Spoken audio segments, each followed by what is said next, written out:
জার্মানির দেশের সাথে ব্ল্যাক ফরেস্ট নামটি অতপ্রতভাবে জড়িত। জার্মানির দক্ষিণ পশ্চিমাঞ্চলে অবস্থিত এক চিরসবুজ, রহস্যময় এবং মনোমুগ্ধকর বনভূমি যা ব্ল্যাক ফরেস্ট নামে পরিচিত। এখানে রয়েছে ঘন সবুজ বড় বড় পাইন এবং অন্যান্য গাছ, তার সাথে কুয়াশাচ্ছন্ন পাহাড়, শান্ত নদী, ঝর্ণার ঝড়ো শব্দ, সুন্দর পাখির ডাক, সব মিলিয়ে এক স্বর্গীয় পরিবেশ। আমরা হতে চলেছি সেই স্বর্গীয় পরিবেশেরই সাক্ষী। হ্যালো এভরিওয়ান, আমি সুনন্দা, প্রবাসী আমার জগতে আবার একটা নতুন ব্লগে তোমাদের সবাইকে ওয়েলকাম।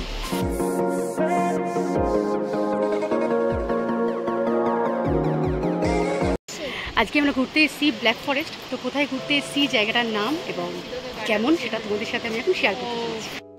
আমাদের বাড়ি থেকে মাত্র 2 ঘন্টা ড্রাইভ করেই আমরা পৌঁছে যেতে পারি ব্ল্যাক ফরেস্ট। এর আগে আমরা ব্ল্যাক ফরেস্ট অনেকবারই এসেছি, কখনো আমি, অনিশ এবং জ্যাক 3 জনে, আবার কখনো অনিশ আর জ্যাক, আবার কখনো অনিশ একা। কিন্তু আজকের এই ট্যুরটা আমাদের একটু অন্যরকম হতে চলেছে, কারণ আমাদের বাড়িতে 3 দিনের ছুটিতে ডুসেলডর্ফ থেকে ঘুরতে এসেছে পায়েল এবং রাতেশ।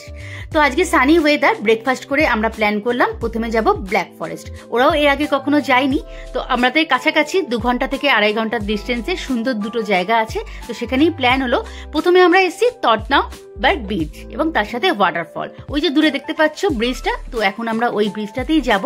এই ব্রিজটা সম্বন্ধে তোমাদের একটা গল্প বলি। টটনাউবার্গ ব্রিজ, যেটি জার্মানির ব্ল্যাক ফরেস্টের সাসপেনশন ব্রিজ নামেও পরিচিত।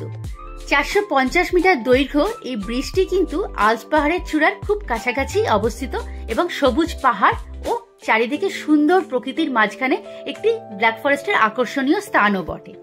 এই অঞ্চলটি দার্শনিক মার্টিন হাইডেগারের নাম হিসেবেও পরিচিত, কারণ এখানেই বসবাস করতেন দার্শনিক একটি কুঁড়ে ঘরে এবং তিনি এখান থেকেই দর্শন প্রেমীদের মনে জায়গা করে নিয়েছিলেন। এই ব্রিজটায় আগেও আমি একবার এসেছিলাম, কিন্তু পুরো জার্নিটা কমপ্লিট করতে পারিনি। জাস্ট একটুখানি হেঁটেই আমার ভয় লেগেছিল, আমি ব্যাক করে গিয়েছিলাম। অনিশ এবং জ্যাক আসতে পারিনি, কারণ এখানে ডগেদের নিয়ে আসাটা প্রবলেম। যদি ছোট ডগ হয় তুমি কোলে ক্যারি করতে পারো, কিন্তু বড় ডগ নিয়ে এখানে ট্রাভেল করা যায় না। পায়েল এবং রাতেশ ওরা আমাদের বাড়িতে ঘুরতে এসছে, তো ওদের সাথে আমরা এখন ঘুরতে এসেছি টটনাউ। এটা ব্ল্যাক ফরেস্টের একটা লম্বা ব্রিজ। তো আমাদের জার্নিটা খুবই এক্সাইটিং ছিল, আমরা দারুণ এনজয় করেছি। মানে পায়েল হচ্ছে আমাদের ব্রেভ গার্ল। তো এখন আমরা ব্যাক করছি, তো কেমন এনজয় করেছি সেই ভিডিওটা তোমাদের সাথে এখন শেয়ার করবো। তো এটা হচ্ছে টিকিটটা, পার পার্সন 12 ইউরো। তো এটা হচ্ছে টিকিটের প্রাইস। আর চিলড্রেনদের জন্য ঠিক জানি না কিছু আছে, আর এটার সাথে ওয়াটারফলও ইনক্লুডেড। আচ্ছা, এটা ওয়াটারফল আর এই ব্রিজটা included, 2টো ticket.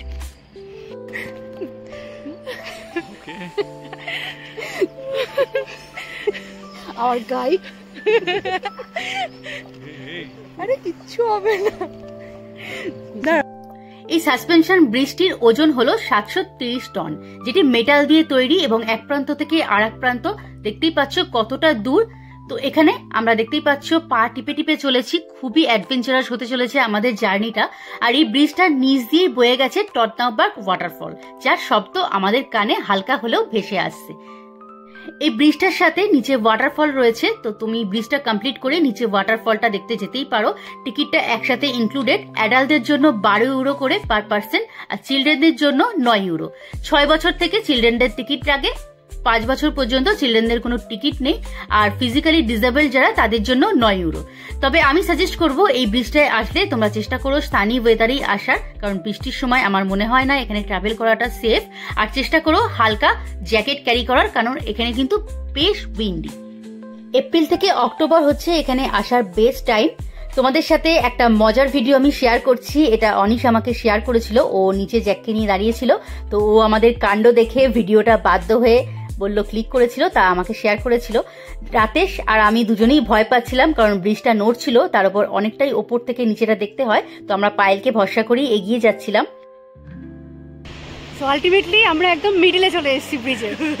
Credit goes to Payel only, because ও হচ্ছে একদম ব্রেভ গার্ল। তো আমরা দুজনেই ভীতু, তো আমাদেরকে সাহস জুগিয়ে নিয়ে যাচ্ছে এগিয়ে। দেখো কতটা এখনো রাস্তা বাকি, জাস্ট মিডলে আমরা রয়েছি এখন। তো এটা হচ্ছে ঝর্ণাটার জাস্ট ওপরে, সরি। সো লেটস সি আমরা শেষ অবধি যেতে পারি কিনা। না না নিশ্চয়ই। আমরা পা টিপে টিপে চলতে চলতে যখন ব্রিজের মাঝখানটায় এসে পড়লাম আর নিচে থেকে দেখা যাচ্ছে ওয়াটারফলটা, তার সাথে এই সুন্দর সবুজ ভ্যালিটা যা সুন্দর দেখতে লাগছিল, তখন সব ভয়কে মনে হচ্ছিল আমরা জয় করে নিয়েছি। স্পেশালি আমার ক্ষেত্রে ভয় অনেকটাই কেটে গিয়েছিল। আমি তখন চেষ্টা করছিলাম তোমাদের জন্য ভিডিওগুলো ক্লিক করার, আর রাতেশ তো তখনও ভয় পাচ্ছিল, ও পায়েলকে ধরে ধরেই এগিয়ে যাচ্ছিল। এখানে অনেকেই দেখলাম আমাদের থেকে একটু গতি বাড়িয়ে এগিয়ে যাচ্ছে, কিন্তু আমরা সেটা করিনি, কারণ বীজটা বেশ নড়ছিল, তার উপর উইন্ডিও ছিল। তো আমরা ধরে ধরে পা টিপে টিপেই এগিয়ে এসেছিলাম শেষ অবধি। আর যেহেতু আমাদের শেষ অবধি গিয়ে আবার ব্যাক করতে হবে, কারণ অনিশ দাঁড়িয়েছিল নিচে যেখানে আমরা স্টার্ট করেছি ওখানে, তো আমরা অনেকক্ষণ টাইম নিয়ে গিয়েছিলাম। তোমরাও চেষ্টা করো এখানে আসলে মোটামুটি আধ ঘন্টা টাইম নিয়ে আসা। তো দেখো পায়েল আমাদের কিভাবে সাপোর্ট করছে, আমাকে ফুললি মেন্টালি এবং ফিজিক্যালি সাপোর্ট করেছে যাওয়ার সময়, আর ফেরার সময় এখন অবধি রাতেশকে ধরে নিয়ে আসছে। তো এখন অবধি রাতেশ ভয়টা থেকে পেরিয়ে উঠতে পারিনি, আমার কাছে এই ভয়টা একটু দূর হয়েছে। তো ভালোই এনজয় করলাম আমরা। তোমরা যদি এখানে আসো, সানি ওয়েদারে খুব কষ্ট হবে, বাট এরকম মেঘলা ওয়েদার হয়ে গেল, ভালোই হলো আমাদের জন্য, হাঁটতে কষ্ট হয়নি। আর নিচে এরকম ওয়াটারফলসের আওয়াজটাও ভেসে আসছে, বেশ ভালো লাগছে। তো আমরা এন্ডিং পয়েন্টে চলে এসেছি। এখান থেকে তুমি ওয়াটারফলে যেতে পারো। অনেকে দেখলাম এখানে রেস্ট নিচ্ছে, কিন্তু আমরা ওয়াটারফলটায় যাব না, আমরা আবার ব্যাক করব। আমরা যেখান থেকে শুরু করেছিলাম সেখানেই আমরা ফিরে যাব, কারণ ওয়াটারফলটা অনেকটাই নিচে, গেলে আজকে সন্ধে হয়ে যাবে। তো আমাদের এখান থেকে বেরিয়ে আরো একটা জায়গায় যাওয়ার কথা আছে, আর অনিশও ওয়েট করছে জ্যাককে নিয়ে একা। তো পায়েল আর রাতেশের কাণ্ডটা দেখো, রাতেশ এখনো পর্যন্ত পায়েলকে ধরে ধরেই চলেছে। তো আমার ভয়টা কেটে গেছে বলে আমি একা একা ধরে ধরে এগিয়ে যাচ্ছি আস্তে আস্তে, প্রকৃতিটাকে এনজয় করতে করতে। বেশ ভালো লাগছে এখন। আসার সময় যে ভয়টা পেয়েছিলাম তার থেকে বলতে পারো 20% ভয় এখন আছে বটে, কিন্তু পুরোপুরি ভয়টা আর নেই। এটা দেখে বুঝতেই পারছো পেছনে কতটা লম্বা।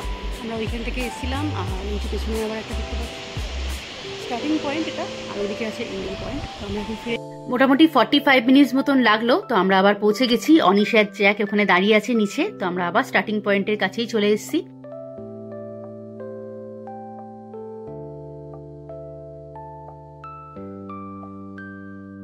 ভয়কে জয় করে সুন্দর প্রকৃতির মাঝখান দিয়ে আমরা এই ব্রিজের জার্নিটি কমপ্লিট করলাম।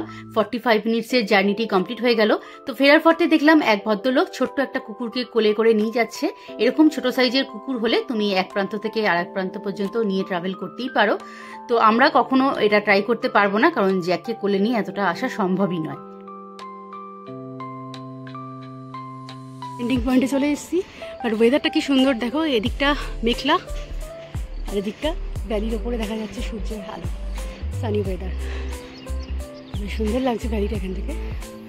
তো আমাদের জার্নি কমপ্লিট, আমরা ফিরে যাচ্ছি।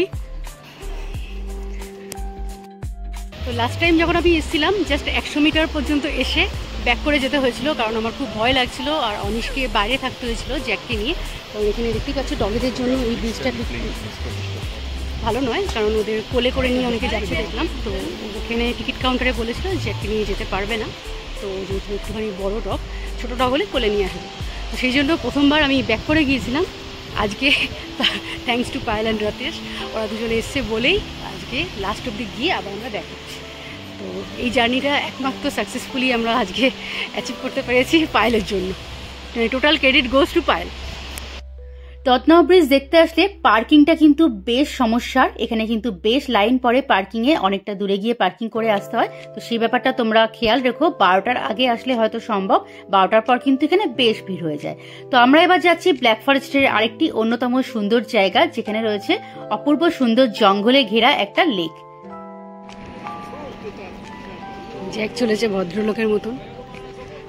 তো আমাদের আজকে ব্ল্যাক ফরেস্টের দুটো জায়গায় ঘোরা হয়ে গেল ভালোভাবে। যদিও এই জায়গাগুলো আমরা আগে একবার এসেছিলাম সামার টাইমে, কিন্তু এটা আমাদের সেকেন্ড টাইম আসলাম। তো এখন সামার সবে শুরু হচ্ছে, তাই জন্য ক্রাউডটা খুব একটা নেই, ভালোই এনজয় করলাম।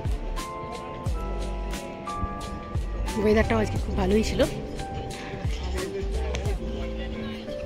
এবার আমরা যাচ্ছি খাওয়া দাওয়ার দিকে, ছোট্ট কিছু খাওয়া দাওয়া সেরে আমরা আবার স্টার্ট করব। ততনাও ব্রিজ ঘুরে 30 মিনিটস মতন বাই কার ট্রাভেল করে আমরা এখন পৌঁছে গেলাম ব্ল্যাক ফরেস্টের আরেকটি সুন্দর জায়গা, যার নাম টিটিসি। সবুজ সুন্দর পাহাড়ে ঘেরা নীল জলরাশি, এই হ্রদটিকে আমরা টিটিসি নামেই চিনি। এখানে শুধু পর্যটন, সাঁতার কাটা, সাইক্লিং নয়, প্রকৃতির মাঝখানে হাইকিং করার সুযোগটাও কিন্তু অনেকে হাতছাড়া করতে চায় না। এই সুন্দর হ্রদের মাঝখানে শহরটি টিটিসি 9 স্টার নামে পরিচিত। এখানে রয়েছে সুন্দর সুন্দর রেস্টুরেন্ট এবং শপিং করার অন্যতম সুযোগ। ঐতিহ্যবাহী দোকানগুলো যেখানে কাকু ক্লক তো সুন্দর পাওয়াই যায়, তাছাড়া অন্যান্য হস্তশিল্পের অনেক দোকানও রয়েছে। সবুজ পাহাড়ে ঘেরা এই সুন্দর নীল জলরাশির মাঝখানে অনেকেই পছন্দ করে বোটিং করতে বা সাঁতার কাটতে। টিটিসি কিন্তু বোটিং করা, সাঁতার কাটা, তার সাথে সাইক্লিং এবং এই পাহাড়ি পথে হাইকিং এর জন্য খুবই বিখ্যাত। একটি সুন্দর মনোরম জায়গা, মাছ ধরতে যারা পছন্দ করে তাদের জন্য। গ্রীষ্মকালেও যেমন সুন্দর, শীতকালেও সাদা বরফে ঢাকা পাহাড়ের মাঝখানে নীল জলটি অনেকের কাছে আকর্ষণীয় একটা জায়গা। কি ফ্রেন্ড দেখছে,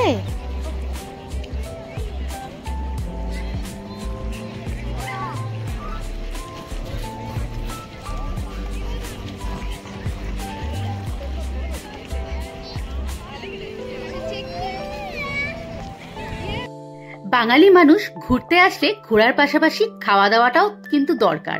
আমরা এখন এসেছি একটা আইসক্রিমের দোকানে, যেখানে আমি অর্ডার করেছি স্প্যাগেটি আইসক্রিম, যেটা বিশাল বড়, আমার একার পক্ষে তো শেষ করা সম্ভবই নয়। তার সাথে আমরা সবাই অর্ডার করেছি ব্ল্যাক ফরেস্ট কেক। ঘুরতে ঘুরতে আমাদের খিদেও পেয়েছিল, তার উপর আজকে 15 ডিগ্রি মতন টেম্পারেচার, তাই জন্য গরম লেগেছিল। তখন আমরা বুঝতে পারিনি সাইজটা এতটা বড় হবে, কিন্তু আসার পর খাবারটা দেখে বেশ বড় লাগছে। আর ব্ল্যাক ফরেস্ট ঘুরতে এসেছি, ব্ল্যাক ফরেস্ট কেক খাবো না এটা তো হয় না, তাই জন্য আমরা ব্ল্যাক ফরেস্ট কেক এবারও আমাদের সানসেটের টাইম হয়ে গেছে, সবাই বেশ সুন্দর এনজয় করছে বসে, আমাদেরও ভালোই লাগছে দেখে। রোদ্দুরটা একটু কম আছে, তো এবার বাড়ি ফেরার পালা, আমাদের এবার বাড়ির দিকে এগোতে হবে। অলরেডি 4:30 বাজে। আমাদের টিটিসি ঘোরা হয়ে গেল। আজকের ভিডিওটা আমি এখানেই তাহলে শেষ করছি। কালকে আমরা আবার কোনো একটা জায়গায় ঘুরতে যাওয়ার প্ল্যান করব, বাড়ি পৌঁছে ডিনার করতে করতে সেই প্ল্যানটা হবে, সেটা আমি পরের ভিডিওতে শেয়ার করব। তো আজকের ভিডিওটা তাহলে এইটুকুই। কেমন লাগলো প্লিজ থেকে জানিও, ভালো লাগলে একটা লাইক করে দিও, ফ্রেন্ডস ও ফ্যামিলির সাথেও প্লিজ শেয়ার করতে ভুলো না। আর যদি তোমরা নতুন হয়ে থাকো আমার চ্যানেলে, প্লিজ চ্যানেলটা একটু সাবস্ক্রাইব করে দিও। দেখা হচ্ছে তোমাদের সাথে আবার কোনো একটা ভিডিওতেই। Till then, take care, bye by.